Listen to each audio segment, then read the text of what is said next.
Our environment chapter हमारा चल रहा है। आवर इन्वायरमेंट चैप्टर ये जो हम चला रहे हैं ये क्या है, our environment class CBSE class 10th का चैप्टर चल रहा है। इसमें आज हम क्या देखेंगे, ओजोन लेयर के बारे में। ठीक है, ओजोन लेयर के बारे में आज हम क्या देखेंगे, ओजोन लेयर के बारे में। O3 जो होता है हमारा ओजोन लेयर, इसके बारे में देखेंगे। ठीक है, तो आर इन्वायरमेंट चैप्टर का आप सभी बच्चों को क्या करना है कि बहुत अच्छे से इस लेक्चर को पूरा शुरू से अंत तक देखना है, सारे पार्ट्स को देखना है, ताकि जो है आपको ईच एंड एवरी कॉन्सेप्ट जो है बहुत अच्छे से क्लियर हो जाए और with in a videos clear हो जाए। आपको जो है और इसमें एफर्ट ना डालना हो। आपके पास बच्चा केमिस्ट्री है, हाँ, आपके पास केमिस्ट्री पड़ी हुई है, आपके पास बच्चा फिजिक्स पड़ी हुई है, हाँ, आपके पास मैथमेटिक्स है, आपके पास हिंदी है, आपके पास इंग्लिश है, आपके पास एसएसटी है, आपके पास कंप्यूटर साइंस है, इतने सारे सब्जेक्ट आपके पास हैं। तो इन सबको आपको बेटा मैनेज करना होता है। तो आप क्या कीजिए कि बायोलॉजी जो है ऐसा पढ़िए कि क्लास के अंदर ही आपके सारे कॉन्सेप्ट जो है वो क्लियर हो जाएं, आपको अधिक एफर्ट ना देना पड़े और आपकी जो एफर्ट है वो अदर सब्जेक्ट्स में दे सकें। तो हम ये प्रयास करेंगे कि बायोलॉजी के लिए आप बस क्लास में फोकस होकर सुने, जो हमारे पास नोट्स हैं, जो हम रिसोर्सेज दे रहे हैं आपको बच्चा, उसको बस आप ध्यान देकर सुनिए। आपका हम एकदम दावे के साथ बोल सकते हैं कि बहुत अच्छा हो जाएगा, बहुत आपका बेस मजबूत हो जाएगा। ठीक है, स्कूल में आपको पढ़ाया ही जाता है, कुछ रिसोर्सेज, कुछ सैम्पल पेपर आप लगाते ही हैं। सैम्पल पेपर जो बच्चा नहीं लगाता है ठीक नहीं है बेटा, बच्चा आपके पास एक सैम्पल पेपर होना चाहिए। सैम्पल पेपर देख के लगाइए और जो है जो टीचर आपके करा रहे हैं, जो आपको बता रहे हैं, उस पर बहुत फोकस्ड होकर उसको सुनिए। बहुत बेनिफिट करेगा ये लेक्चर, बहुत बेनिफिट करता है। एग्जाम में ये चीज़ें चलेगी, आप रिकॉल कर लेंगे कि आपके टीचर ने क्या बताया था। ठीक है, तो आप जो बहुत अच्छे प्लेटफॉर्म पर हैं और आप अपना एफर्ट थोड़ा सा दें, थोड़ा सा फोकस होकर सुने, थोड़ा सा मोबाइल का और नोटिफिकेशन जो है उसको बंद कर लें, तो आपके लिए बहुत अच्छा होगा। ठीक है, ओजोन लेयर हम पढ़ रहे हैं। तो ओजोन क्या है, O3। ओजोन क्या है आपका, O3। ओजोन क्या है, O3। ठीक है, ये क्या है, इसमें 3 एटम है। 3 एटम है किसके, आपके ऑक्सीजन के। ठीक है, जो आप ब्रीथ करते हैं एरोबिक रेस्पिरेशन में, जो आप ब्रीथ करते हैं एरोबिक रेस्पिरेशन में, वो क्या होता है, वो होता है आपका O2। उसमें कितने होते हैं, इसमें होते हैं 2 एटम ऑक्सीजन के। इस मॉलिक्यूल में कितने होते हैं, 2 एटम होते हैं ऑक्सीजन के। कितने होते हैं, 2 एटम होते हैं ऑक्सीजन के। ये दोनों क्या कहे जाएंगे बताओ, ये मॉलिक्यूल्स कहे जाएंगे। मॉलिक्यूल्स का कंपाउंड बनकर क्या होता है, कंपाउंड मतलब डिफरेंट डिफरेंट एटम हो, मॉलिक्यूल मतलब सेम एटम का बना हुआ होता है। ठीक है, तो इसमें क्या होता है, ओजोन में 3 एटम्स होते हैं ऑक्सीजन के। आपके 3 एटम्स होते हैं किसके, ऑक्सीजन के। और ये एक पॉइजन है, ओजोन क्या है, पॉइजनस इन नेचर है। ये क्या है, ये एक डेडली पॉइजन है। और ये क्या करता है, आपके अर्थ को शील्ड करता है। किससे शील्ड करता है, आपके यूवी रेस से। यूवी रेस क्या है, यूवी रेस है आपके ultra violet rays, ultra violet rays. इनसे क्या करता है, ये अल्ट्रा वायोलेट रेज से आपका क्या करता है, ये अर्थ को, आपकी मदर अर्थ को ये शील्ड करता है। ठीक है, अर्थ है, ये आपकी अर्थ है, तो ये क्या करता है, ozone layer in UV rays से जो सन से आ रही हैं उनसे शील्ड करता है। ठीक है, ये क्या करता है, आपकी अर्थ को शील्ड करता है। ठीक है, high energy of UV rays जो होते हैं, जो एक्ट कर रहे हैं आपके O2 मॉलिक्यूल पे, वो क्या करते हैं कि आपको ये O2 को क्या करते हैं, तोड़ देते हैं। जो O2 है आपका, ये ऑक्सीजन का मॉलिक्यूल, ऑक्सीजन मॉलिक्यूल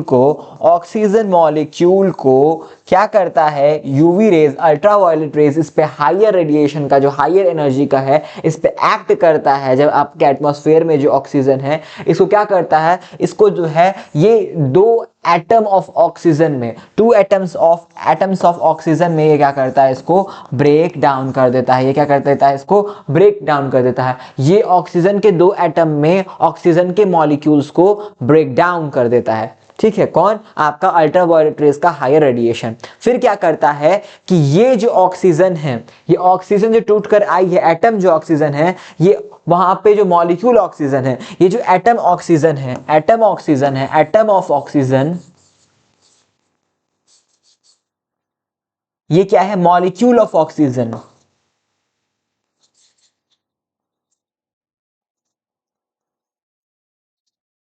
क्या करता है, कंबाइन करता है, कंबाइंस टू फॉर्म क्या, टू फॉर्म आपका ओजोन, O3। ठीक है, आपका क्या करता है, ओजोन O3 बनाने के लिए क्या करता है, आपका जो ऑक्सीजन मॉलिक्यूल था उस पर यूवी रेडिएशन पड़ी, वो 2 एटम ऑक्सीजन में डिवाइड हो गया, फिर एक एटम ऑक्सीजन जो है मॉलिक्यूल ऑफ ऑक्सीजन के साथ कंबाइन करके क्या बना रहा है आपका O3 यानी ओजोन। ओजोन कहाँ पाया जाता है, आपके जो एटमॉस्फेयर में आपका जो ट्रोपोस्फेयर लेयर है उससे ऊपर जब आप उठते हैं तो स्ट्रेटोस्फेयर जो लेयर है, स्ट्रेटोस्फेयर लेयर जो 50 किलोमीटर अवे फ्रॉम अर्थ है उसमें ओजोन लेयर पाया जाता है। किसमें, स्ट्रेटोस्फेयर में, स्ट्रेटोस्फेयर के पास जो है आपका ओजोन लेयर पाया जाता है। स्ट्रेटोस्फेयर के पास क्या है आपका ओजोन लेयर पाया जाता है। ठीक है, तो amount of ozone in atmosphere जो है अब क्या हो गया है आपका 1980 से क्या हो गया था, गिरना शुरू हो गया था बहुत ज्यादा शार्पली। क्या था 1980 से ये देखिए 1980 से क्या हुआ था, बहुत ही शार्पली गिरना, कौन, ओजोन की लेयर का हो गया था शुरू। ठीक है, तो अब इससे क्या होगा, यूवी प्रोटेक्शन में दिक्कत होगी आपको और इससे बहुत समस्याएं हो सकती हैं। तो ये क्या हुआ था कि जो आपके सिंथेटिक केमिकल्स हैं, हाँ, जैसे कि आपका CFCs क्या होती हैं, CFCs हैं आपकी, CFCs का फुल फॉर्म याद कर लीजिए, एग्जाम में पूछेगा, क्लोरोफ्लोरोकार्बन। CFC का फुल फॉर्म क्या है, क्लोरोफ्लोरोकार्बन्स। क्या है, CFCs का फुल फॉर्म क्या है, क्लोरोफ्लोरोकार्बन्स। ये क्या होते हैं, आपके रेफ्रिजरेंट्स जो होते हैं, आपके फ्रिज होते हैं, आपके जो आलू जहां आपका स्टोर होता है वहां जो वहां पे रेफ्रिजरेटर्स लगे होते हैं, वेजिटेबल्स के लिए जो रेफ्रिजरेटर्स लगे होते हैं, जो आपके फायर एक्सटिंग्विशर के कुछ टाइप्स हैं उसमें भी क्या होता है, CFCs का यूज होता है, क्लोरोफ्लोरोकार्बन का यूज होता है। और इससे क्या होगा, इससे क्या होगा कि आपका ओजोन लेयर डिप्लीट हो रही है, ओजोन लेयर की डिप्लीशन हो रही है। कब से यार नोटिस किया गया है, 1980 से। ठीक है, कि बहुत ज्यादा डिप्लीट हो गया है। तो क्या होगा, जो रेडिएशन है ये आपका बहुत से प्रॉब्लम्स करते हैं ऑर्गेनिज्म को। कौन कौन से प्रॉब्लम्स, कई प्रकार के तो म्यूटेशन करते हैं, म्यूटेशन तो हो ही रहा है, म्यूटेशन करेगा, रेडिएशन से म्यूटेशन हो जाएगा, लेकिन कुछ कैंसर भी हो रहे हैं, जैसे कि आपका स्किन कैंसर हो रहा है। ठीक है, आप देख लीजिए स्किन कैंसर का भी बहुत, ये जो रेडिएशन है, रेडिएशन कॉजेस कैंसर, रेडिएशन क्या करता है, radiation can cause skin cancer. आपका क्या करता है, ये स्किन कैंसर भी कॉज कर सकता है, कौन, आपका रेडिएशन। ठीक है, तो जो है इन 1980s में आपने देखा कि रिपोर्ट हुआ, तो 1987 में यूएनईपी का फुल फॉर्म है यूनाइटेड नेशंस एनवायरनमेंट प्रोग्राम। क्या है इसका फुल फॉर्म, इसको बोर्ड पे लिखा है आपका, यूनाइटेड नेशंस एनवायरनमेंट प्रोग्राम। इसका फुल फॉर्म आपका CFC का फुल फॉर्म क्या था, क्लोरोफ्लोरोकार्बन। इन दोनों का फुल फॉर्म जो है ध्यान से याद रखिएगा।